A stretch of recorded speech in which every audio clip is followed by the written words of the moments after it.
Vamos a continuar con lo que nos quedó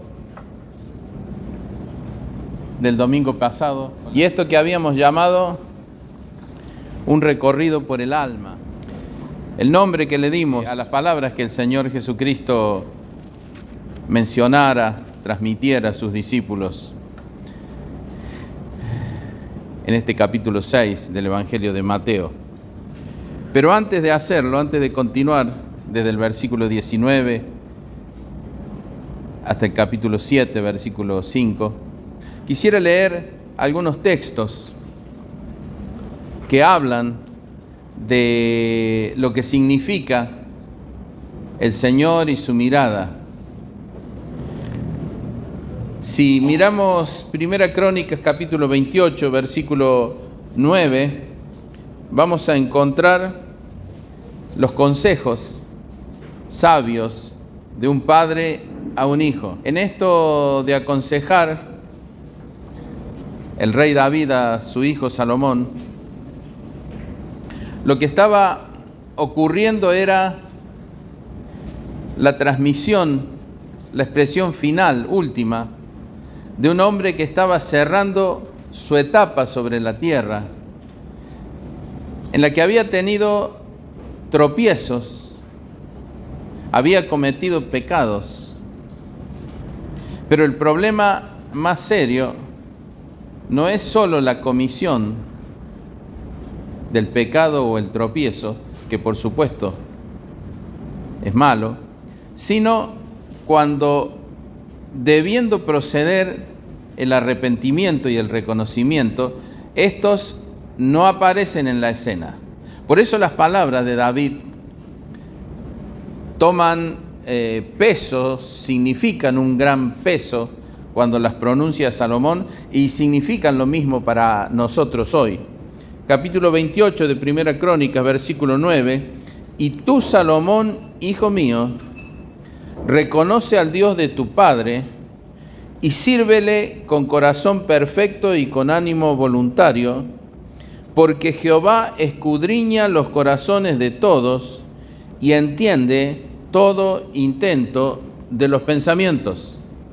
Si tú le buscares, lo hallarás, mas si lo dejares, él te desechará para siempre.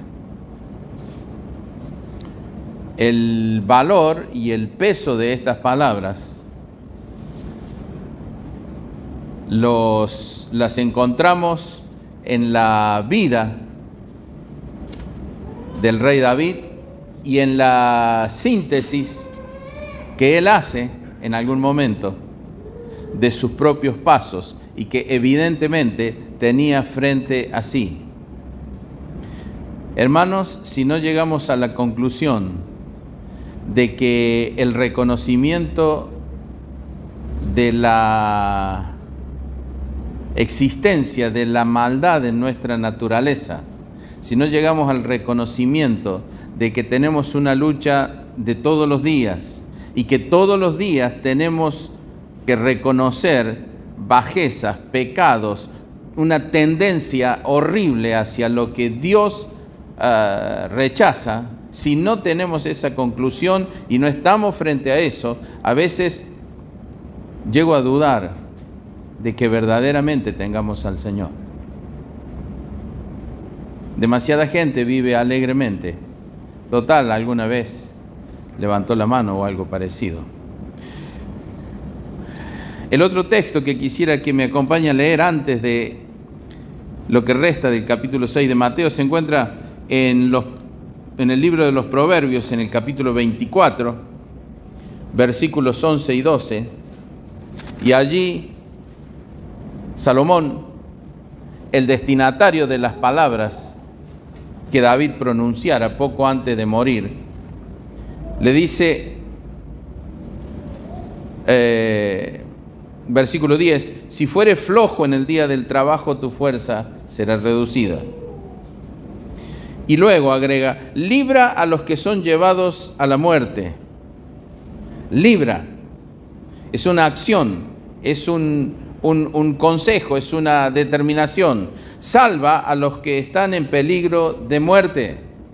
Porque si dijeres, ciertamente no lo supimos, ¿acaso no lo entenderá el que pesa los corazones? El que mira por tu alma, él lo conocerá y dará al hombre según sus obras. Lo que está diciendo lo vamos a ver reflejado luego cuando leamos desde el primer versículo del capítulo 7 del Evangelio de Mateo, donde muchísima gente se escuda diciendo, no juzguéis. No, momentito. Veamos qué es lo que en realidad el Señor está diciendo. Veamos qué es lo que está diciendo. Porque, hermano, me jubilé y en los 38 años de trabajo no hice otra cosa que juzgar acciones. No porque fuera juez, sino porque en la tarea debía eliminar lo que era correcto de lo incorrecto, lo que era bueno de lo que era malo, lo que estaba bien de lo que estaba mal. Y acá Salomón está diciendo muy claramente, no te hagas el distraído. Y cuando haya delante tuyo algo que está mal, cuidado, no vayas a decir, no lo supe, porque el que pesa los corazones está mirando. El que mira por tu alma, él lo conocerá y luego dará según sus obras. Y el tercer versículo se encuentra en el libro de Job, un hombre del que conocemos muchísimo, un hombre que experimentó prácticamente cuanto mal podamos imaginar. Y en el versículo 11, en los versículos 11 y 12 de este capítulo 24, o el versículo 12, desde la ciudad gimen los moribundos y claman las almas de los heridos de muerte, pero Dios no atiende su oración. Ellos son los que, rebeldes a la luz, nunca conocieron sus caminos ni anduvieron en sus veredas. Es decir, vivimos frente y delante de los ojos de un Dios que no solo todo lo ve, sino que lo ve de una manera indiscutiblemente acertada y definitiva. Ahora sí, con la ayuda del Señor, acompáñeme para continuar leyendo este capítulo 6 del Evangelio de Mateo, desde el versículo 19, donde dejamos el domingo pasado. Y comienza diciendo, en esto de recorrer el alma, lo que el Señor está haciendo es una descripción de lo que el alma nuestra, que no crea que es diferente. Nuestras almas son idénticas. Las diferencias que tenemos están basadas estrictamente en lo que permitimos que el Señor haga, en lo que nos imponemos hacer para obedecer la palabra del Señor. Las diferencias que tenemos dependen de la tarea que desarrollemos con esos yuyos que nacen en el alma, a los que llamamos maldad, a los que llamamos pecado, a los que reconocemos como obras malas, que son indiscutibles para todos por igual. En versículo 19, entonces, Mateo registra las palabras del Señor cuando dice: no os hagáis tesoros en la tierra, donde la polilla y el orín corrompen y donde los ladrones minan y hurtan, sino haceos tesoros en el cielo, donde ni la polilla ni el orín corrompen y donde ladrones no minan ni hurtan. Porque donde esté vuestro tesoro, allí estará también vuestro corazón. La lámpara del cuerpo es el ojo. Así que si tu ojo es bueno, todo tu cuerpo estará lleno de luz, pero si tu ojo es maligno, todo tu cuerpo estará en tinieblas. Así que si la luz que en ti hay es tinieblas, ¿cuánto no serán las mismas tinieblas? Ninguno puede servir a dos señores, porque o aborrecerá al uno y amará al otro, o estimará al uno y menospreciará al otro. No podéis servir a Dios y a las riquezas. Por tanto os digo, no os afanéis por vuestra vida, qué habéis de comer o qué habéis de beber, ni por vuestro cuerpo, qué habéis de vestir. ¿No es la vida más que el alimento y el cuerpo más que el vestido? Versículo 30, y si la hierba del campo que hoy es y mañana se echa en el horno, Dios la viste así, ¿no hará mucho más a vosotros, hombres de poca fe? No os afanéis, pues, diciendo qué comeremos o qué beberemos o qué vestiremos, porque los gentiles buscan todas estas cosas, pero vuestro Padre Celestial sabe que tenéis necesidad de todas estas cosas. Mas buscad primeramente el reino de Dios y su justicia, y todas estas cosas os serán añadidas. Así que no os afanéis por el día de mañana, porque el día de mañana traerá su afán. Basta a cada día su propio mal. No juzguéis para que no seáis juzgados, porque con el juicio con que juzgáis seréis juzgados, y con la medida con que medís os será medido. ¿Y por qué miras la paja que está en el ojo de tu hermano y no echas de ver la viga que está en tu propio ojo? Hasta aquí leemos, y por supuesto en su casa cada uno continuará o puede continuar con la lectura. Y bajo este título, un recorrido por el alma, esto que estamos leyendo es la descripción pormenorizada de las características, las condiciones del alma de cada persona, que, como dije, es igual. En todos nosotros, en nuestra naturaleza, en la naturaleza de nuestra alma, están los mismos elementos básicos. La enseñanza que traemos de la casa, la línea moral que nuestros padres transmitieron, la línea espiritual que recibimos de nuestros padres, de la iglesia en los primeros días. Por eso es que los niños tienen que asistir a la iglesia, tienen que adaptarse a la iglesia, tienen que ser impulsados, estimulados.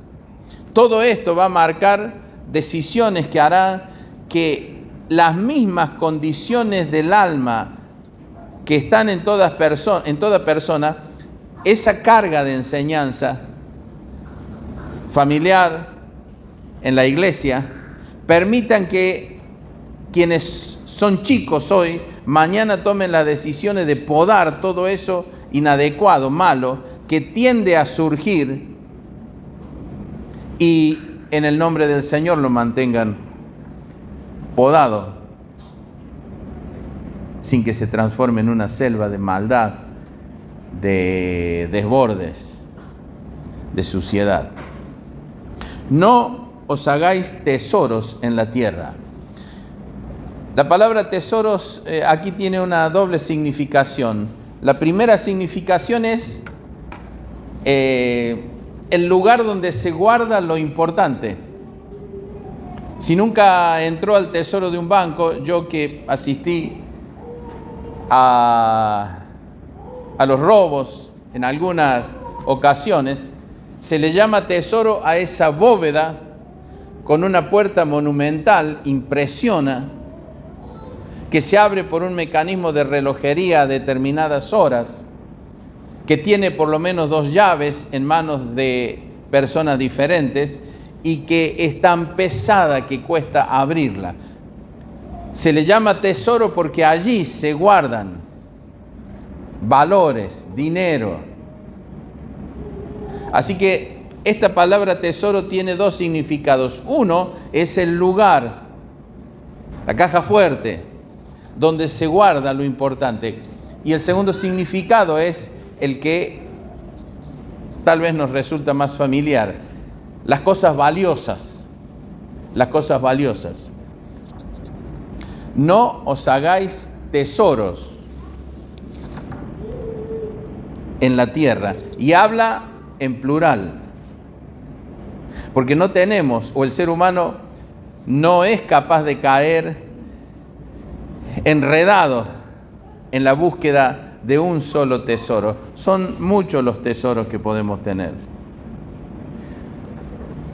Un cantante lírico puede tener como tesoro su voz, o simplemente la puede cuidar como el instrumento de trabajo con el que va a vivir el resto de su vida.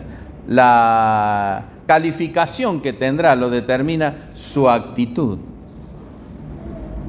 Los tesoros que podemos encontrar y que vemos cotidianamente, la fama, la búsqueda de fama, y no hablo de la farándula televisiva, artística, hablo a veces en medio nuestro, la búsqueda de fama, de poder, de belleza,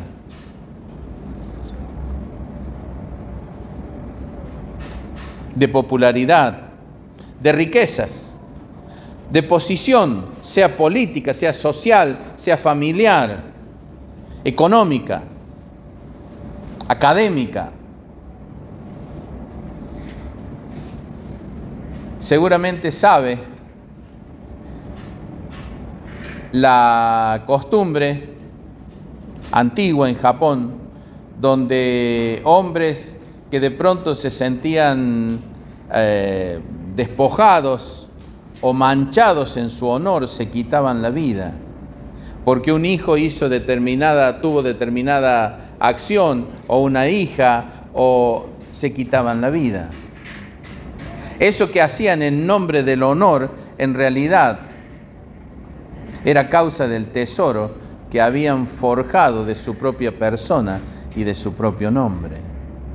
No os hagáis tesoros en la tierra. ¿Por qué?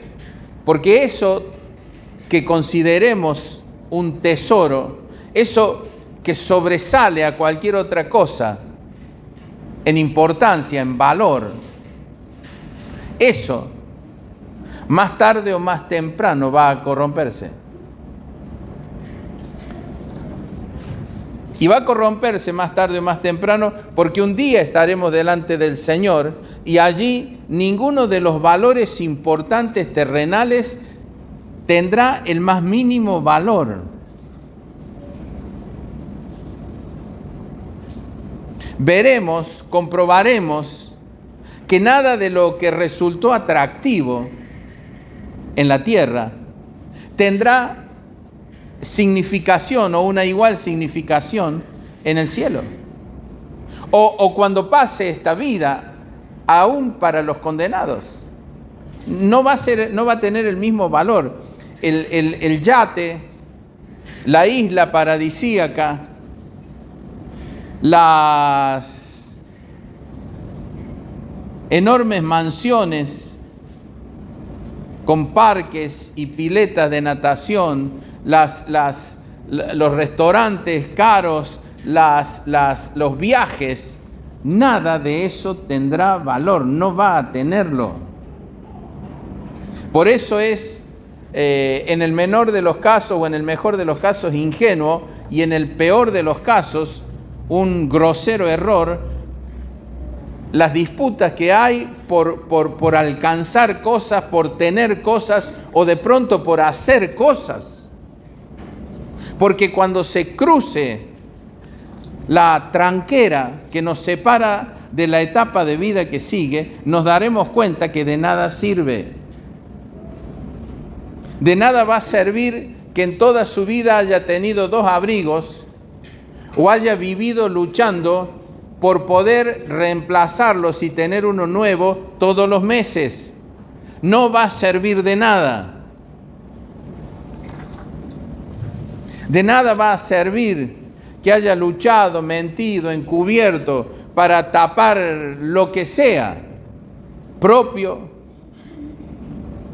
de un hermano, de un padre, de un hijo, no va a servir de nada porque todo va a ser develado.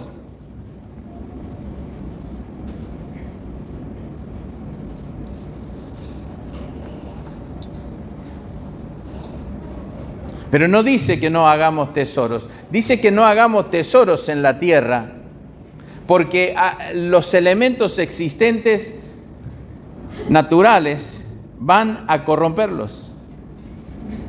Porque además otra gente va a desearlos y podría llegar a despojarnos. Pero hay tesoros de los que no podemos ser despojados.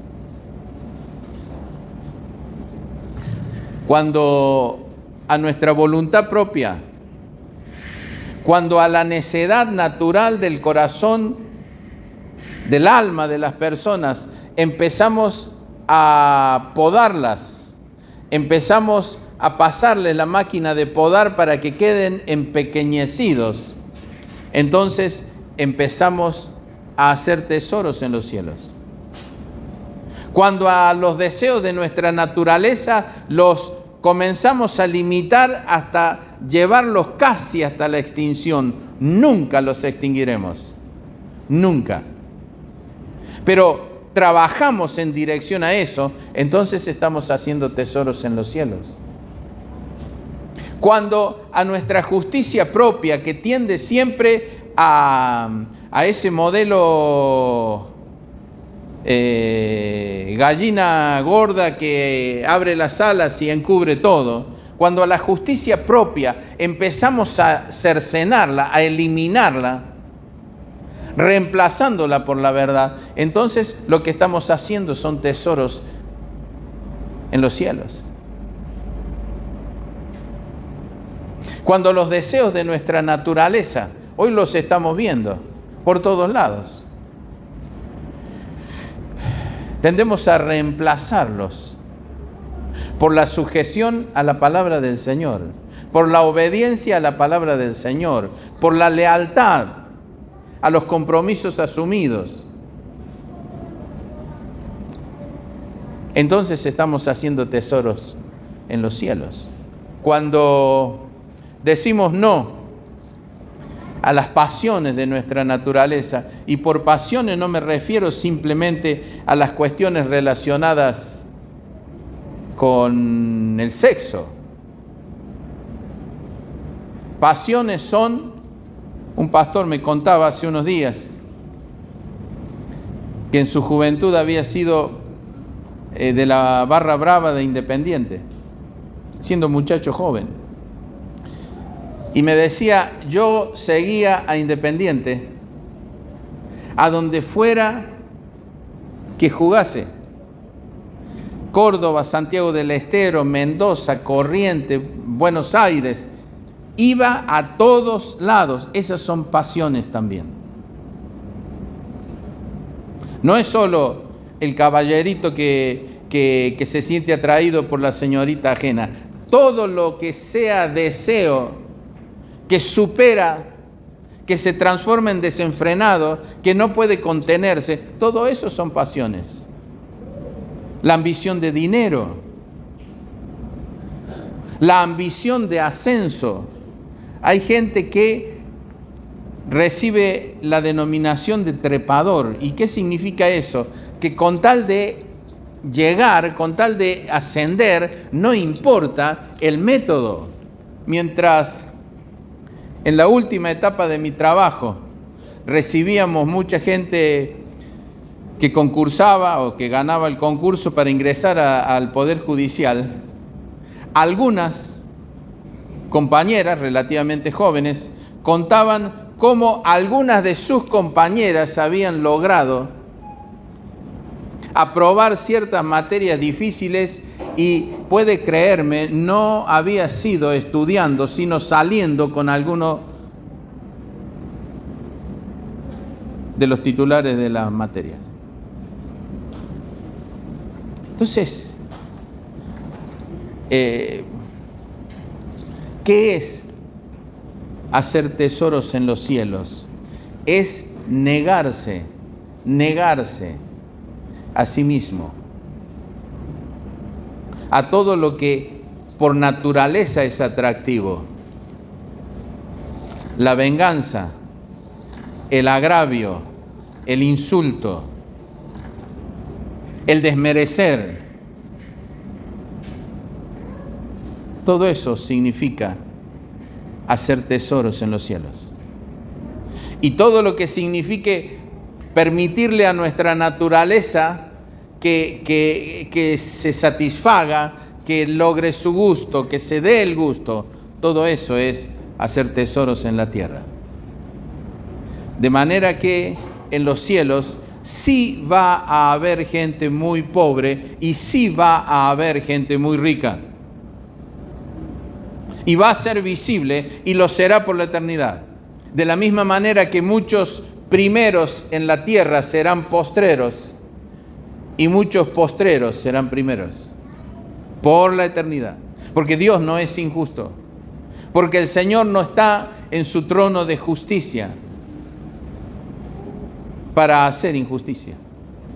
Los versículos 22 y 23, en este recorrido que el Señor hace por el alma y la describe a los ojos, a los oídos de sus discípulos, es francamente preocupante. Y además muy interesante. La lámpara del cuerpo es el ojo. Así que si tu ojo es bueno, todo tu cuerpo estará llena de luz.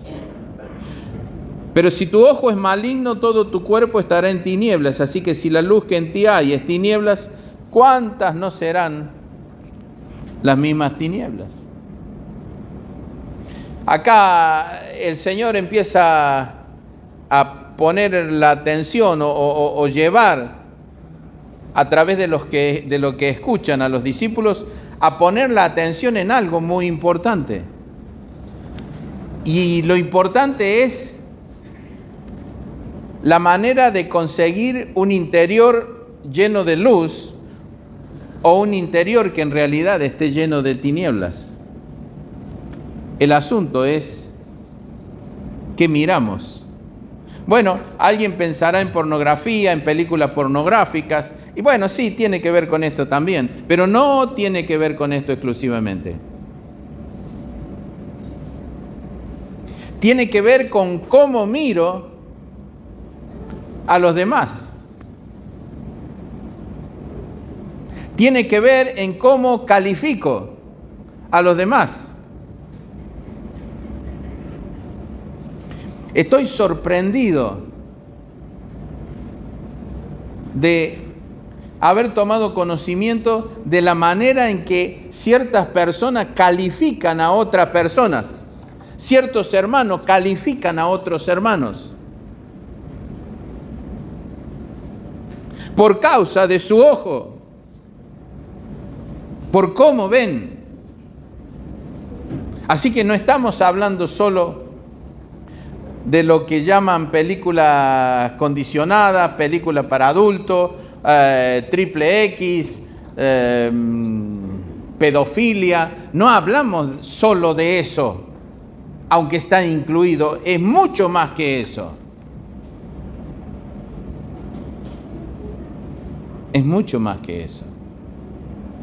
Es cómo miro al prójimo,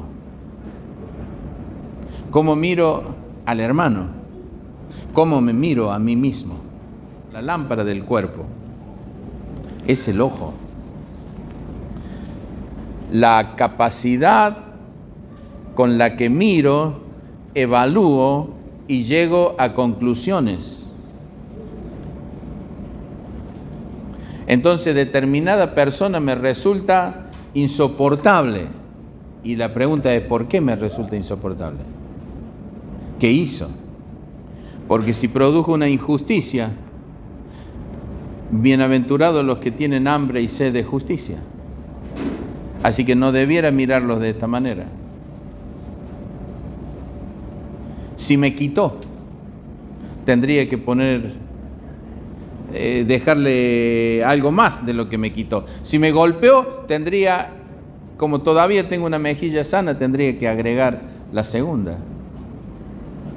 Pero este este extraño modelo de cristianismo que piensa que por una mínima actividad en la iglesia ya está sobradamente sirviendo, en realidad es inservible, absolutamente. Absolutamente. Predique, limpie, enseñe, toque música, lo que sea. Lo que sea. Y entonces cuando miramos el Evangelio, cuando miramos la enseñanza del Señor Jesucristo, nos damos cuenta que no hay nada que esté suelto, como nos gusta a veces entender, porque alguien le puso un titulito al escrito y lo separa del que sigue, muchas de las veces desacertadamente, y siempre rompiendo, parcializando, cortando, como si a partir de allí comenzara otro tema. Y no hay ningún otro tema, es una constante, una perpetua continuidad. Porque las bienaventuranzas no están separadas de esto, es parte complementaria. Pero hay uno que mira nuestros pensamientos. Están las palabras que David le dijo a Salomón: fíjate lo que haces, porque Dios está mirando tu corazón. A lo mejor los hombres no te van a alcanzar, porque desde el trono es difícil que te toquen, pero para Dios no hay trono. Para Dios no hay diferencia entre un hombre y otro en cuanto a su juicio.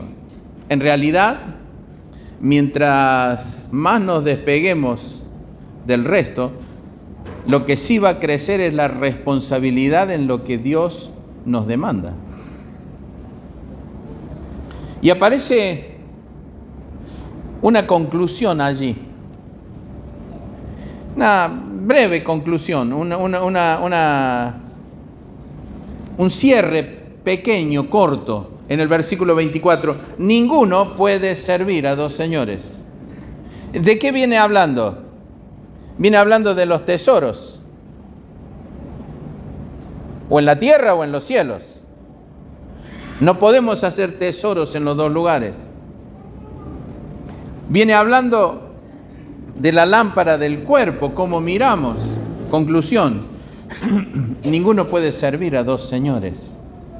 Está diciendo, el que mira el alma, el que entiende el alma, el que es capaz de discernir los pensamientos del alma, dice, ninguno puede servir a dos señores. Y esta es la esencia, lo central. Después aparece un ejemplo: no se puede servir a Dios y a la riqueza. Sí, es la ilustración. Pero el pensamiento central es: no se puede servir a dos señores. No se puede servir a la luz y a las tinieblas. No se puede servir a Dios y Satanás. No se puede servir al espíritu y a nuestra naturaleza carnal. No se puede servir al amor y al odio. No se puede servir al perdón y a la venganza. No se puede servir. No se puede. Y después de esa breve conclusión: no os afanéis por vuestra vida. No está diciendo no tiene que importarte nada, sino que tenemos que entender que en la palabra de Dios el equilibrio, la equidad tienen vigencia. Porque está relacionado con lo que es justo. Entonces, cuando dice no os afanéis, no está hablando del más sí, yo me quedo. ¿Qué hora es? Y son las 10:30 de la mañana y hace un poquito de frío. Más sí, total, ya está cerca la siesta y seguimos. No está diciendo eso. Esta palabra afanarse significa estar ansioso acerca de algo, tener un cuidado perturbador sobre algo. No habla de dinero, no habla de intereses económicos. La palabra que utiliza aquí proviene de merimna, que significa atraer en diferentes direcciones. Conocí una señora, tenía 2 hijos varones, uno de mi misma edad. Y como tales, iban a la escuela, iban al colegio. Iban por la mañana, entraban a las 7:30 u 8, y a las 13:30 salían de clase. Como iban caminando, había un tiempo. El regreso a casa significaba 20 minutos. Esta mujer estaba tan perturbada que si a las 2 menos cuarto los hijos no llegaban a casa, ella salía a buscarlos, y salía a buscarlos desesperadamente. Una verdadera loca. Al marido lo aceleraba para que saliera a buscar los chicos, y los chicos venían caminando por Boulevard Los Granaderos, jugando, divirtiéndose. Usted sabe que a esa edad el tiempo a veces pareciera que no pasa. No os afanéis, no estés ansioso, perturbado por vuestra vida. Y luego aparecen las cosas. Y también sigue teniendo un equilibrio. No os afanéis por vuestra vida, qué habéis de comer, qué habéis de beber, qué habéis de vestir. Y no quiere decir, no te preocupes de ir a hacer las compras, no te preocupes de comprar ropa de abrigo, cuando significa no exageres las cosas. Significa hay un punto medio de equilibrio entre lo que es responsabilidad y lo que es vivir perturbado. Cuando era joven trabajé en un comercio que ya no existe más. Se llamaba Vértice Musical, lo más viejo capaz que lo recuerden. El dueño de esa empresa había construido en su casa, en un barrio cercano de aquí, muy caro, había construido un búnker preparado para soportar un ataque nuclear y tener que pasar mucho tiempo guardado en ese búnker que estaba preparado con oxígeno, alimentos y agua.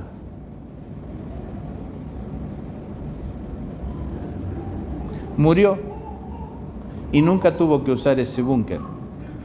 No es el único, existen muchos. No os afanéis por vuestra vida. ¿Por qué habéis de comer? ¿Por qué habéis de beber?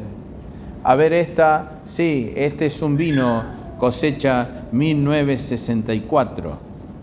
No es la vida más que el alimento, y no es el cuerpo más que el vestido. Y vivimos en la época de la imagen. Así que hay que verse bien, porque la imagen es todo. Esta es la caricatura más elocuente que muestra cómo nuestra generación está más preocupada por lo pasajero que por las cuestiones de fondo. Es más importante mostrarse y aparentar que ser. No os afanéis, dice el Señor, diciendo todo esto, porque vuestro Padre Celestial sabe que tenéis necesidad de estas cosas. Y por lo tanto, implícito va el compromiso de parte de Dios de decir: lo que a ustedes les haga falta, se les proveerá. Pero lo que haga falta, necesitamos una casa donde vivir, sí, pero no necesitamos una casa de $450,000 en un barrio privado. Necesitamos una casa para vivir. A veces necesitamos un automóvil en el cual movernos, sí, pero no necesitamos un BMW, una Ferrari, un vehículo en el cual movernos. Eso es suficiente.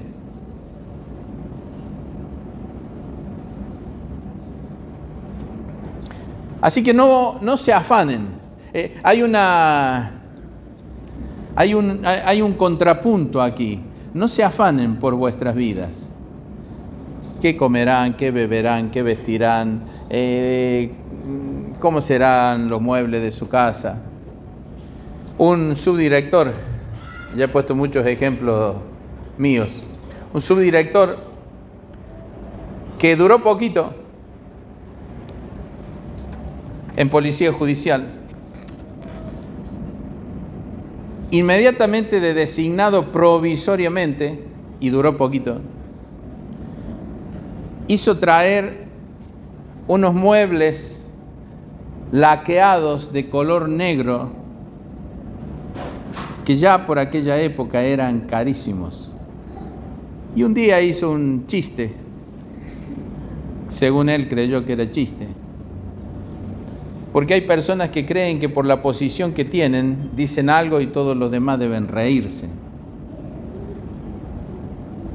Y yo corregí ese chiste.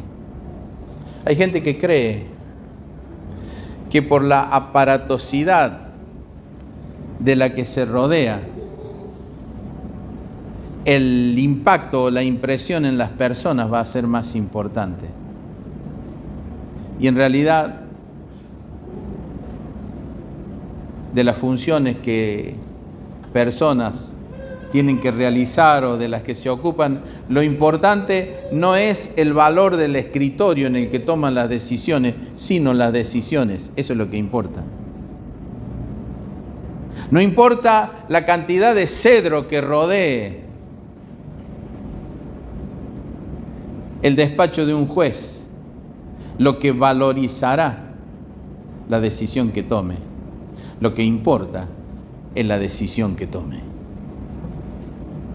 Pero vivimos en este mundo de apariencia y a veces esos conceptos se vuelcan, se introducen, se nos meten en el medio y allí aparecemos hablando, pensando, como si Cristo jamás hubiera tocado nuestro corazón y nos hubiese hecho nuevas personas. No por nuestra valía ni por nuestros merecimientos, sino solo por su gracia. Y aparece el capítulo 7, los primeros versículos. Esos a los que generalmente apelan los culpables. El culpable normalmente apela a esto. El que tiene algo medio sucio y que no ha podido limpiar, normalmente apela a este primer versículo. No juzguéis para que no seáis juzgados. Generalmente el culpable apela a esto, como una forma de tratar de evadir lo que sabe que no puede evadir, como una forma de tratar de tapar, de acallar las voces que no puede ni tapar ni acallar. ¿Será esto lo que el Señor está diciendo? ¿Será así? ¿Será que nosotros tenemos el deber de no expedirnos sobre nada? ¿A esto se referirá el Señor? Yo conozco que todo lo puedes, le dice Job, y que no hay pensamiento que se esconda de ti. Podemos decir lo que se nos ocurra, pero no hay ningún pensamiento que tengamos en lo profundo de nuestro corazón que Dios no tenga capacidad de mirar. Es decir, la verdadera intención que tenemos. Podemos decir lo que se nos ocurra. De ello daremos cuenta. Eso significará si tenemos o estamos reuniendo tesoro en los cielos o en la tierra. Pero no hay pensamiento que escape del Señor. Ninguno, absolutamente. Por eso sobresale las palabras del rey David a su hijo Salomón. Reconoce al Dios de tu padre, sírvele con corazón perfecto, porque Jehová escudriña los corazones de todos y entiende todo intento de los pensamientos de ellos. No juzguéis para que no seáis juzgados. ¿Está diciendo no midan nada de lo que pasa alrededor de ustedes? ¿Eso estará diciendo? Bueno, no está diciendo eso. Absolutamente no está diciendo eso. ¿Significa que si veo odio, haga como que no lo veo? ¿Significa que si veo maldad en la actitud, en los pasos, en las decisiones, en los gestos, en la mala educación,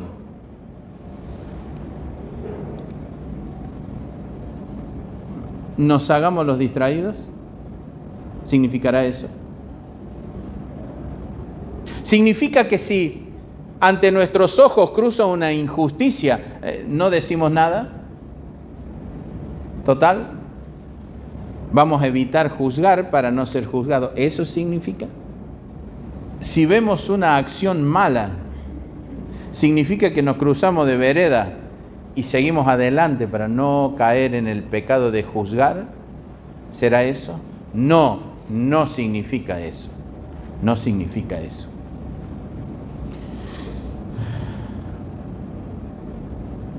Si así fuera, el Señor estaría enseñándonos que el sufrimiento del prójimo no importa nada, y sí importa. Significaría que el sufrimiento del que padece injustamente no tendría que importarnos, y sí debe importarnos. Significaría que el que hace mal y el que hace bien son lo mismo, y no son lo mismo.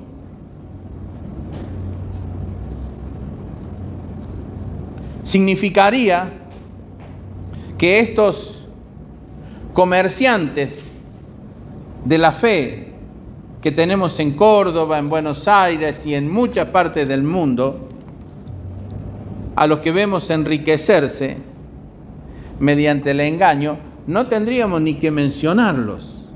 Y no significa eso. Significa que si vemos religiosos pederastas, entonces no los toquemos para no juzgarlos. Y no significa eso. Pedófilos y hacer como que no pasa nada para no ser juzgados, no significa eso. Ahora, ¿qué significa? Versículo 2. Porque con el juicio con que juzgues, seréis juzgados. Y con la medida con que medís, serás medido. Esto significa.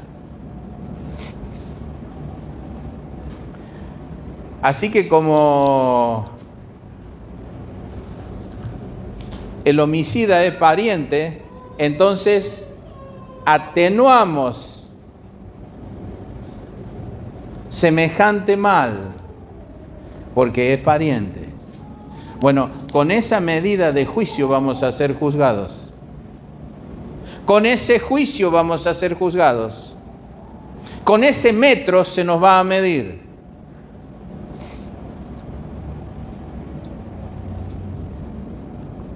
Significa que porque una injusticia me benefició. Ayer leía de un hombre que por la...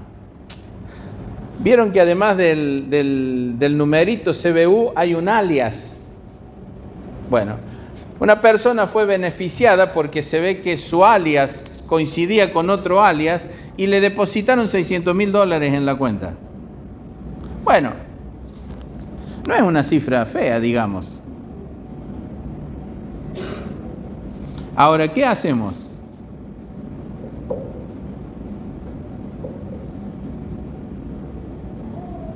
¿Significa que retenemos eso? ¿Significa que no decimos nada a eso? Porque con la medida con que midamos, vamos a ser medidos. Se estila demasiado en nuestros días que cuando un docente sanciona a un alumno, lo disciplina o lo califica con una nota muy baja, hemos visto casos donde mamá o papá confrontan a ese docente y en no pocas ocasiones lo agreden. Por el nene, por la nena. ¿Tiene más valor la palabra de ese pequeño sinvergüenza que la de esa mujer que está al frente de una clase? ¿Se le cree más a ese sinvergüenza que al adulto que tiene responsabilidades? Con la medida con que medimos, seremos medidos. Con el juicio con que juzguemos, seremos juzgados. Y en este recorrido por el alma que hace el Señor, pone de manifiesto la verdadera naturaleza del ser humano. Pone de manifiesto el propósito que Él tiene para el cristiano y para el cristianismo, que no consiste en conquistar naciones, ni gobiernos, ni reinos, sino consiste en reflejar su palabra y su espíritu, su moral, sus normas, su propósito. Y tampoco significa que somos perfectos. Tampoco significa que no vamos a quebrantar nada de esto, porque nuestra naturaleza nos traiciona a cada rato a veces. Pero ¿cuándo ocurre? Entonces, en lugar del encubrimiento, en lugar del ocultamiento, en lugar de hacerse el distraído y poner cara de malo y apuntar con la nariz para las nubes, en lugar de todo eso, hay que reconocer, pedir perdón y continuar adelante. Porque en definitiva nada de lo que hagamos dejará de tener la firma de la condición humana. Y todo lo que hagamos conforme a la palabra del Señor tendrá la firma de la aprobación del Señor. Que disimulemos faltas y nos hagamos los distraídos no significa que la falta no ocurrió. Significa que hemos generado una deuda que más tarde o más temprano vamos a tener que enfrentar. Significa que hemos generado un mal del cual más tarde o más temprano tendremos que dar cuenta. Y el tiempo que el Señor nos ha regalado para vivir aquí son las oportunidades que tenemos para mirar frente a frente y decir, perdón, perdón. Aunque hoy se estila decir, si en algo te he ofendido, perdóname. Si en algo, de lo cual también habrá que dar cuenta en el futuro. Abraham, para cerrar, escucha una expresión de parte de Dios en el capítulo 22 de Génesis. ¿Fue para Abraham? Sí, fue directa para él, sin la menor duda. ¿Tendrá que ver algo con nosotros? Y sí, tiene que ver con nosotros, sin la menor duda. Si no, no estaría registrada aquí. En el capítulo 22 aparece una prueba. Así comienza diciendo, probó Dios a Abraham. ¿Y qué le pide? Le pide el hijo. ¿Qué era el hijo? Su tesoro. ¿Y en qué lo pone? Lo pone entre la espada y la pared, o lo que es igual, entre si va a servir al Señor de su propia naturaleza o va a servir al Dios que lo llamó y le dijo, sal de tu tierra y tu parentela a la tierra que te mostraré. Probó Dios a Abraham y le dijo, toma tu hijo, tu único, Isaac, a quien amas, y vete a tierra de Moria y ofrécelo en holocausto sobre uno de los montes que yo te diré. Y Abraham fue, caminó con su hijo y algunos siervos 3 días. Vio el monte, dejó el asno, dejó los sirvientes, subió al monte, armó un altar con unas piedras, ató al hijo y cuando estaba a punto de ejecutarlo, creyendo en que el Dios que le había dado vida tenía poder para resucitarlo también. Y cuando estaba en la acción de cumplir lo que Dios le había dicho, escuchó una voz del cielo que decía, no extiendas tu mano sobre el muchacho ni le hagas nada, porque ya conozco que temes a Dios, por cuanto no me rehusaste tu hijo, tu único. No me rehusaste. Todo lo que hemos visto en el domingo pasado, donde hablamos principalmente de la capacidad de aparentar del alma mientras busca su propia gloria en las limonas, en la oración, en el ayuno, o su propio bien, deseando el perdón de Dios para sí mismo, pero no otorgándolo. Se completa en lo que apenas alcanza a ser un primer prólogo con lo que hemos, en el nombre del Señor, querido compartir hoy.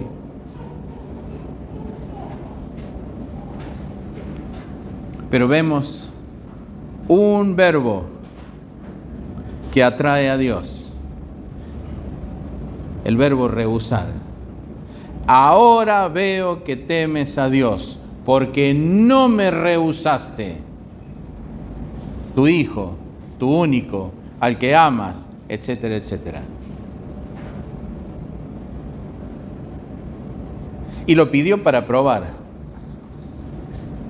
Pero a veces, a lo largo de todo el Antiguo Testamento, vemos cómo los ha pedido para juzgar, cómo los ha pedido para sacarlos del medio, cómo los ha pedido para cumplir su voluntad.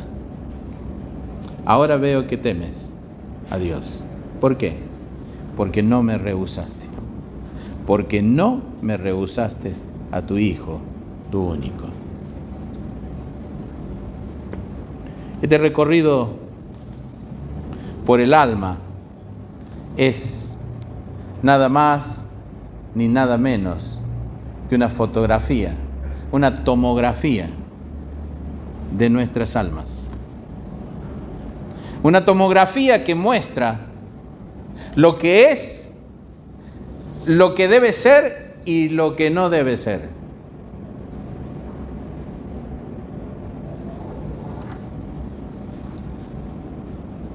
si porque apreciamos, escondemos el mal,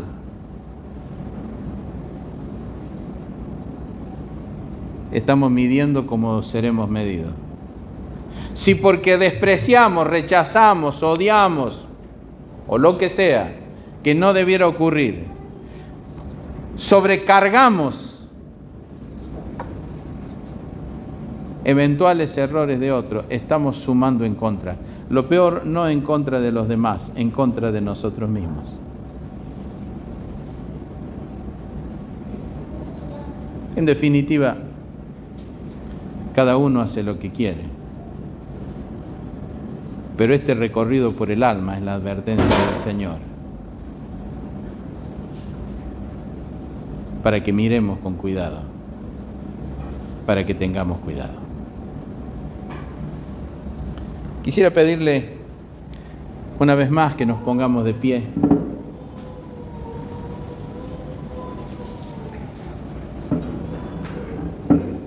Vamos a orar, pero lo que más me interesa es que cada uno pensemos. Esto que está escrito, como dije, no está suelto, está relacionado con todo lo demás. Las bienaventuranzas están relacionadas con esto, porque cada uno de los bienaventurados inevitablemente cumple lo que favorablemente el Señor dice en cada uno de estos puntos. No ora para ser visto, no ayuna para que vean cómo se sacrifica, no comparte con el necesitado porque quiere que le tomen fotografías, no es indiferente al dolor ni a la injusticia, sabe separar el afligido del que lo aflige, el que sufre el dolor del que lo produce, sabe definir. Y no se inclina por otra causa que por esa clara condición. Nada de esto está suelto. Nada de esto está de más. El que conoce nuestras almas, el que escudriña nuestros pensamientos, el que ve en nuestro interior, en el interior de nuestra alma como si fuera de día, nos da la oportunidad de revisar y pensar para que tengamos la oportunidad de corregir. Oportunidad que tiene fecha de caducidad, tiene término. Oramos al Señor.